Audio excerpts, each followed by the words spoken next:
వే road నుంచి అవతలకి కొండ మీద నుంచి రోడ్డు మీదక, లేకపోతే ఒక ప్రాంతం నుంచి ఇంకో ప్రాంతానికి అనుసంధానం చేయడానికి వంతెనల లాంటి వాటికి భారీ ఖర్చు అయ్యేటప్పుడు టూరిజం ప్రమోషన్ కోసం లేదా అత్యవసర కోసం వాడుతుండేటటువంటి, లైక్ విశాఖపట్నంలోకి వెళ్ళినటువంటి ప్రతి ఒక్కరికి తెలుసు రోప్వే ఎక్కడ ఉంటుంది అన్నటువంటిది.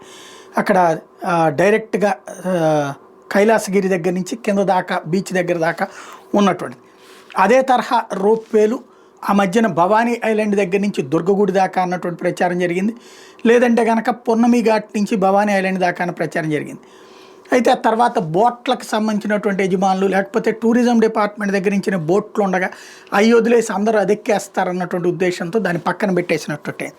అయితే అది కాకపోతే దాంట్లో ఈ రోప్వేలు పక్కకు వెళ్ళడానికి కారణం అధికార యంత్రాంగాలు తీసుకొచ్చే అబ్జెక్షన్స్, లేకపోతే ఈ తెర వెనకాల జరిగి. అయితే దీని వెనకాల రాజకీయ కోణం ఉంది.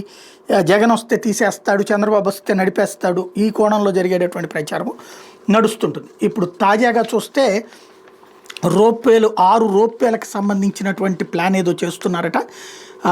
ఇందులో చిత్తూరు జిల్లా బోయకొండ గంగమ్మ గుడి, నంద్యాల జిల్లా అహోబిలం, పల్నాడు జిల్లాలోని కోటప్పకొండ, విజయవాడలోని భవానీ ద్వీపం, తూర్పుగోదావరి జిల్లా కోరుకొండలో లక్ష్మీనరసింహస్వామి ఆలయం దగ్గర నిర్మించాలన్నటువంటి ప్రతిపాదన. ఇందులో కొన్నిటికి అధికారులు క్షేత్రస్థాయి పరిశీలన చేయడం, 1-2 చోట్ల ప్రాజెక్టులు డిపిఆర్లు కూడా తయారు చేశారట. నేషనల్ హైవేస్ లాజిస్టిక్ అథారిటీతో మరోసారి సంప్రదింపులు చేశాక ఈ రోప్వేల్ని ఏర్పాటు చేయడానికి పర్యాటకాభివృద్ధి శాఖ ప్లాన్ చేస్తుంది. అవసరమైతే ప్రభుత్వం తరపున లోటు భర్తీనిది, అంటే దాంట్లో వచ్చే ఆదాయం లెక్కేసుకుని, వీళ్ళు పెట్టిన ఖర్చు లెక్కేసుకుని అందులో నష్టం వస్తుంది అనుకుంటే ఆ డబ్బులు భర్తీ చేసేలా ఆలోచన చేస్తున్నట్టు. రోప్వే ప్రాజెక్ట్ అందుబాటులోకి వస్తే రాష్ట్రానికి టూరిజం పెరుగుతుంది అన్నటువంటి ఆలోచనతో.